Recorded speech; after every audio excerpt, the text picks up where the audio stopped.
द्वार इतिहास का प्रयत्न करने के द्वारा करने के लिए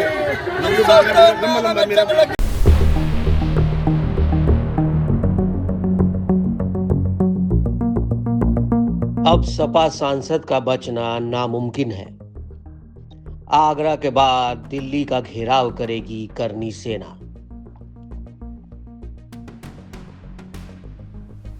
चेहरे तमतमाए हुए थे, मुट्ठियां बार बार तन रही थी, सैकड़ों हाथों में तलवारें लहरा रही थी और नारा गूंज रहा था कि अब रामजी लाल सुमन की माफी नहीं, उनकी गर्दन चाहिए।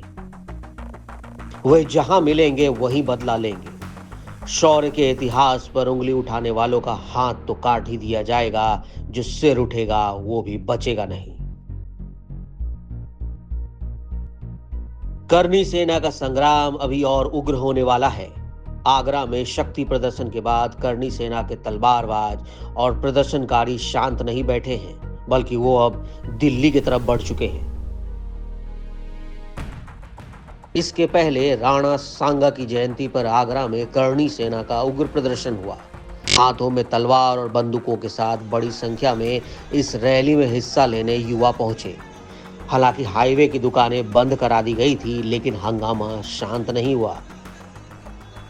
रामजी लाल सुमन के खिलाफ करनी सेना के जारी रक्त स्वाभिमान रैली में लाखों की तादाद में लोग शामिल हुए।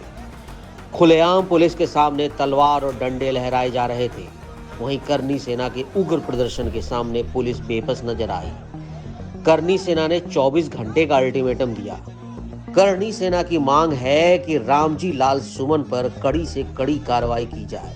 करनी सेना के अध्यक्ष राज शेखावत ने कहा कि अभद्र टिप्पणी करने वालों के घर में घुसकर उनकी हड्डियों की कुटाई की जाएगी। उस दिन की तरह फिर जो होगा वो होगा।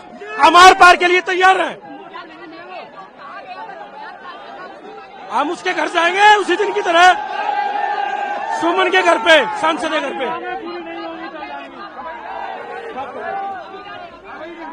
ऐसा है, हमने मांगे रखी थी और सरकार खुद आ रही है हमारी मांगों को सुनने के लिए। हमने समय दिया था 5 बजे तक का और सरकार आ रही है, तो ये हम सुनिश्चित करेंगे सरकार आएगी, हम चर्चा करेंगे और सहमति पे हम यहाँ से अनुशासन से घर को रवाना होंगे।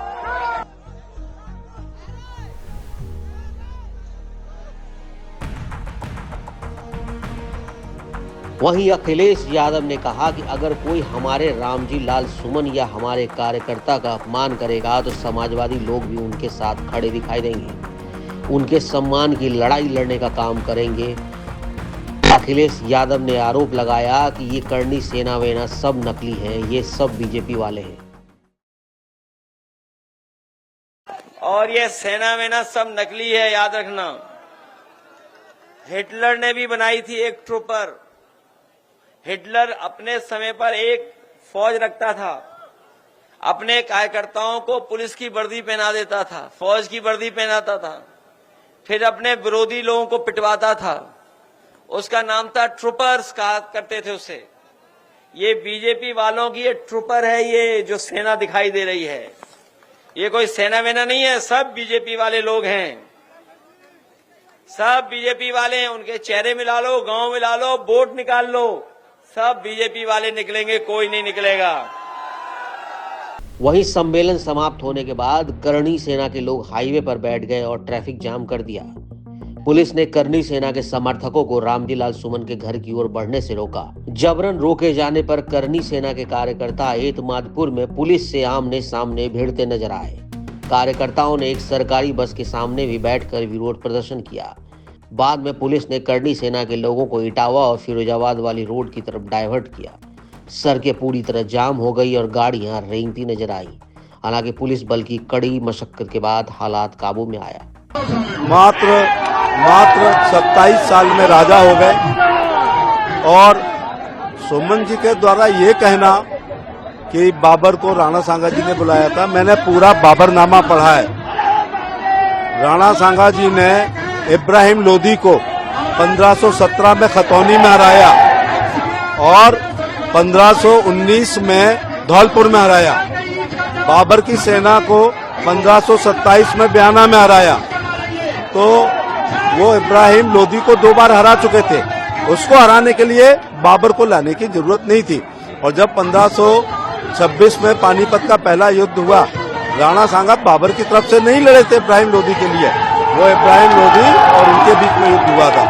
इसलिए उन्हें माफी मांगनी चाहिए और उन्होंने जो ये राष्ट्रीय भावनाओं को क्षति पहुंचाई है, लोगों की भावनाओं को, उन्हें माफी मांग लेनी चाहिए। वहीं सोशल मीडिया पर वाराणसी में बनारस वाले मिश्रा जी के नाम से मशहूर और सपा के कार्यकर्ता पर उनका एक बयान मुसीबत का सबब बन गया। सिगरा थाना क्षेत्र के काशी विद्यापीठ के पास करनी सेना से जुड़े कुछ लोगों ने हरीश मिश्रा पर हमला कर दिया। इस हमले में हरीश मिश्रा को चोट लगी। हमला करने वाले कुछ युवकों में से 2 युवकों को स्थानीय लोगों ने मौके पर पकड़ लिया। स्थानीय लोगों ने उन दोनों की पिटाई की और उसे पुलिस को सौंप दिया।